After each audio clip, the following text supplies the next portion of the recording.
Fala, Critica Brasil! Aqui quem fala é Vitor Hugo Fernandes, do canal do mesmo nome, como você já sabe, né? Vitor Hugo Fernandes. O link fica sempre aqui embaixo para quem quiser conhecer. Bom, pessoal, hoje eu estou aqui para falar de um tema que está sendo muito discutido, né, nos últimos dias na mídia, que é a questão indígena brasileira e a violência contra os povos indígenas no Brasil, né? Esse caso absurdo da morte que a gente teve agora de um jornalista e de um indigenista que tem sido assunto na mídia nacional e internacional por muito tempo, e com mais declarações absurdas ainda, né, de Bolsonaro. Mas vamos recapitular um pouquinho aqui o que aconteceu para a gente entender o contexto político, né, em que isso está ocorrendo e perceber que isso não é um fato, não é um caso isolado, que não tem a correlação com as políticas que têm sido criadas no Brasil nos últimos tempos, né. Teve esse assassinato agora, né, do indigenista Bruno, né, que trabalhava na FUNAI, e no jornalista inglês, né, o Dom Phillips, que foram assassinados, né, por uma pessoa que parece que foi simplesmente, né, uma pessoa, o Amarildo da Costa Oliveira, né, conhecido como o Pelado. Ele apontou e tem o irmão dele como suspeito também, mas ninguém sabe a motivação do crime, ninguém sabe nada, e parece que não se tem muita vontade de investigar isso aqui não, né? Agora, eles já estavam desaparecidos há algum tempo, né? Eles trabalhavam, né, na Amazônia, né? Inclusive o Dom Phillips, ele era um jornalista que morava no Brasil já há 15 anos, estava lá para dentro da Amazônia escrevendo um livro, né? Ele trabalhava para jornais internacionais, estava escrevendo um livro que já tinha uma parte do livro ali, né, já estava pronto, discutindo, explicando a questão indígena, os conflitos, né, de terra envolvendo indígenas no Brasil, né, dessas invasões sistemáticas de terra que têm ocorrido no Brasil, né, onde ele falava da questão do garimpo, falava do tráfico de drogas, falava da pesca ilegal, enfim, de vários conflitos que envolvem a questão indígena brasileira. E para escrever esse livro, eles precisavam estar lá, né, onde os indígenas moram, lá para dentro da Amazônia, entrevistando lideranças indígenas, entrevistando vários atores envolvidos ali naquele conflito, né, e sempre com a perspectiva de proteger, de defesa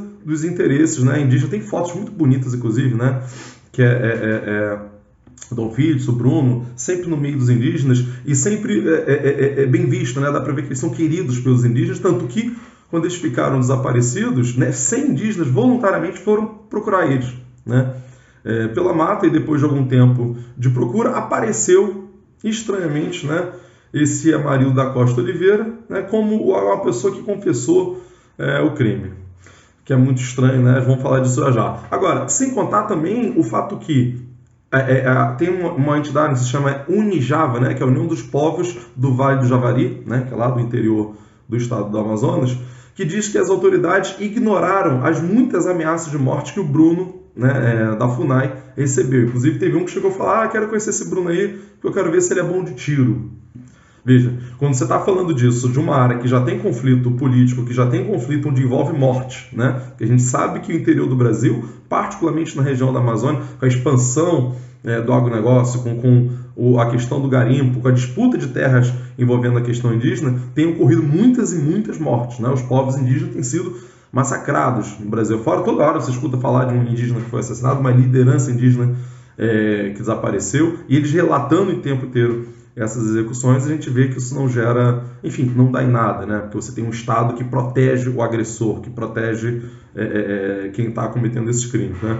Então, esse caso, esse assassinato, não é algo isolado. Agora, vamos entender o seguinte, né? Quem é essa pessoa, esse Amarildo da Costa, para que sozinho, do nada, ele resolva matar um jornalista inglês e um membro da FUNAI? Será que ele não achou que teria problema, não? Veja, uma coisa é você matar um pé rapado, outra coisa é você matar um Zé Ninguém ali, uma pessoa pobre. Acontece toda hora. A mídia brasileira nem dá essa atenção toda. Agora, para ter coragem de matar um jornalista inglês, ele sabia que ia dar repercussão. Será que uma pessoa comum teria coragem de fazer isso? Será que uma pessoa... Não, Zé Ninguém. Acordei de mau humor, tive um conflito ali com terra, ele falou uma coisa que eu não gostei, fui lá e matei ele. Um jornalista inglês. Gente, todo mundo sabe que dá problema. Todo mundo sabe que é da mídia, quer ter problema, quer ter conflito. Não ia ficar por isso mesmo. Tem alguém por trás, né? A gente sabe que tem alguém por trás. Tem alguém por trás, talvez. Ninguém sabe, mas não é um pé rapado. Essa decisão não veio do pé rapado. Mais importante a gente saber é quem mandou matar. Assim como Marielle morreu, e tá lá, o cara que aparentemente, né, foi o que matou, a gente também não tem a comprovação, ok, ele atirou, apertou o gatilho, mas quem mandou matar? Essa é a questão política principal. E isso não é um fato isolado, tem diversas situações como essa. Tem uma reportagem da revista Fórum que mostra um indigenista brasileiro, né, que está exilado na Noruega, que recebeu ameaça de morte. Ele sabe, né, que essas ameaças são reais, não é uma brincadeirinha, né, esse tipo de ameaça de morte que está recebendo, que morre mesmo, é real, a coisa de morrer, né? Onde ele diz, aqui na reportagem, ele fala o seguinte, né, que tem uma atuação miliciana conectada ao crime organizado madeireiro, protegido por Bolsonaro, ao narcotráfico e a homicídios cometidos contra povos indígenas no Maranhão. Aí a gente está relatando já no Maranhão, né, que já é Nordeste, mas é divisa ali com a Amazônia. Vamos lembrar que a Amazônia pega um pedacinho do Maranhão também, né? Então, não são casos isolados. Se eu fosse pegar outras reportagens aqui, a gente vê várias e várias reportagens, várias circunstâncias em que você tem conflito de terra que envolve indígena e os indígenas são mortos e geralmente não fica nada, não dá em nada. E vale se perguntar também, por que a Polícia Federal não está nem um pouquinho preocupada em empenhar, né, em saber quem mandou matar? Parece que está aceitando essa história estapafúrdia de que o cara acordou de mau humor e foi lá matar, né? Sem querer investigar de fato para descobrir uma tese que logicamente está na cabeça de 90% dos brasileiros nesse momento, que é o seguinte: quem mandou matar? Quem é o mandante? Quais interesses políticos e econômicos estão por trás desse assassinato? Por que silenciar aquela voz ali? Quais os interesses que estavam em conflito? A gente sabe que o Dom Phillips e o Bruno estavam agindo ali contra a invasão das terras indígenas, contra o garimpo ilegal. Quem são os garimpeiros da região? Quem estava interessado em silenciar esse tipo de voz? Pessoas comuns conseguem fazer essa dedução, né? Será que a Polícia Federal não consegue investigar e chegar até o mandante de fato disso aí, ou vai aceitar a tese de tapa-fúrdia? Agora, vamos lembrar o seguinte: a Polícia Federal não é uma entidade também solta. Ela é comandada por Bolsonaro. Ah, uma instituição de Estado. Gente, vamos lembrar que todo mundo que investiga qualquer coisa relacionada a Bolsonaro, todo delegado que investiga qualquer pessoa da família Bolsonaro, do entorno dele, Bolsonaro pega esse delegado e transfere lá para os cafundós do Judas para ele aprender nunca mais a investigar a família Bolsonaro. Toda vez que alguém vai investigar qualquer pessoa relacionada à família dele, algum aliado político dele, Bolsonaro transfere esse delegado lá para os cafundós do Judas. A gente já sabe disso, tem ocorrido sistematicamente, né? Inclusive, entidades que representam os servidores da Polícia Federal têm manifestado esse tipo de preocupação, né? Eles não podem usar termos mais claros, né?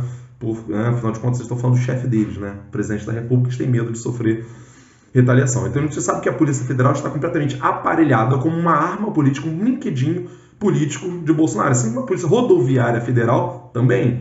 Vão lembrar das atuações milicianas, né, recentes aí da Polícia Rodoviária Federal, que participou de uma ação, de operação da polícia numa favela do Rio de Janeiro que não tem nada a ver com rodovia, né? Agora, Bolsonaro é responsável direto por isso? Não, diretamente não. Ele não apertou o gatilho. Provavelmente ele não tem nenhum envolvimento direto, ele mandou fazer isso, aquilo. Acredito que não. A questão é, Bolsonaro produziu todo o discurso político que legitima esse tipo de ação. Portanto, tem responsabilidade indireta sobre isso.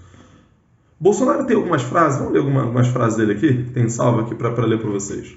Olha só, primeiro que Bolsonaro, ele não apenas desmontou as políticas em defesa dos indígenas e deixou solto. Não, Bolsonaro elegeu os indígenas como um dos seus principais inimigos políticos, dizendo que o Brasil não vai para frente por causa dos indígenas. Tem muita terra para o índio, por isso que o Brasil não consegue explorar as suas riquezas. Ou seja, sempre colocando os indígenas como inimigos do Brasil, como inimigos da nação, como inimigos do desenvolvimento. Bolsonaro, antes de ser eleito, disse a seguinte frase: se eleito, vou dar uma foiçada na FUNAI, Fundação Nacional do Índio, mais uma foiçada no pescoço, ou seja, eu vou matar a FUNAI, eu vou acabar com a FUNAI, eu vou destruir a FUNAI. A FUNAI é quem protege os indígenas. Bolsonaro está dando, portanto, carta branca para a execução dos indígenas. Está dizendo que, olha, passa por cima mesmo dos interesses dos indígenas. Outra frase do Bolsonaro: isso quando um indígena foi assassinado, ele disse essa frase aqui logo em seguida: é a intenção minha regularizar o garimpo, legalizar o garimpo. Isso num momento em que teve um assassinato de um indígena num conflito com garimpeiros. E aí o Bolsonaro fala que defende o garimpeiro, deixando claro que pode matar o indígena. Claro, ele não disse isso claramente. Isso está implícito na fala dele, entende? Então, Bolsonaro ele não apertou o gatilho, ele não tem responsabilidade direta. Agora ele produziu todo o discurso político que leva esse tipo de coisa na ponta. Porque quem está na ponta ali no conflito, percebendo que o presidente da República está do seu lado, eu sinto autorizado a fazer o que eu quiser. Se precisar matar, eu mato. Se precisar passar por cima, roubar, tacar fogo na terra, o que for preciso eu vou fazer. Bolsonaro foi para a onda e disse que a culpa do desmatamento da Amazônia era indígena que colocava fogo na mata. Olha o tamanho do absurdo, da coisa estapafúrdia está sendo falada. Então, Bolsonaro quer dar carta branca para que isso ocorra com o seu discurso e com a sua ação política.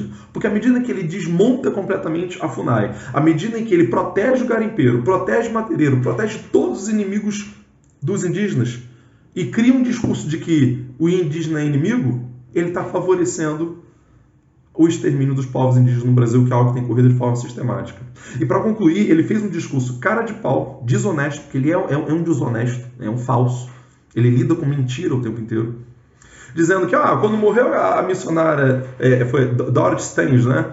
Ninguém disse que era culpa do PT. Isso ocorreu durante o assassinato dessa missionária, durante o governo do PT. Ok. Agora, é totalmente diferente. Fazer esse tipo de comparação é ridículo. É lidar com a ignorância das pessoas. Contar que quem vai ouvir é burro, não consegue compreender a diferença. Nunca foi criado no governo Lula nenhum discurso favorável ao extermínio de indígenas. Nunca foi criada política de desmonte da FUNAI durante o governo do PT. O PT nunca criou políticas desse tipo de desmontar. O PT nunca criou discurso de extermínio de indígenas, colocando indígenas como inimigo. Lógico que ocorrem conflitos no campo o tempo inteiro no Brasil. Mesmo se você tiver um outro governo de esquerda, vai ocorrer, vai continuar ocorrendo. A questão é como o governo age diante disso. Bolsonaro agiu protegendo os criminosos, protegendo o garimpeiro, protegendo os madeireiros, que são quem está em conflito com os indígenas. Essa é a questão. Bolsonaro é responsável indireto pelo que está ocorrendo, né? Isso a gente não chegar, né, ao ponto de dizer direto, porque tudo que ele cria é tão óbvio no sentido de empurrar até esse conflito que a gente poderia até dizer que tem uma responsabilidade direta. Então, você que apoia Bolsonaro, principalmente aí na região norte do Brasil, pensa bem. Será que você não tem responsabilidade pelo que está acontecendo no Brasil também, nesse momento? Então, pessoal, com isso, fico por aqui. Queria convidar vocês a curtir o vídeo, comentar o vídeo, se inscrever aqui no canal daqui, se inscrever no meu canal. O link fica aqui embaixo também para quem quiser conhecer. Estou aqui todos os domingos, às segundas-feiras, comentando com a Kias e às vezes alguns outros vídeos esporádicos por aí. Fiquem na paz, bom final de semana para vocês. Até semana que vem. Um abraço.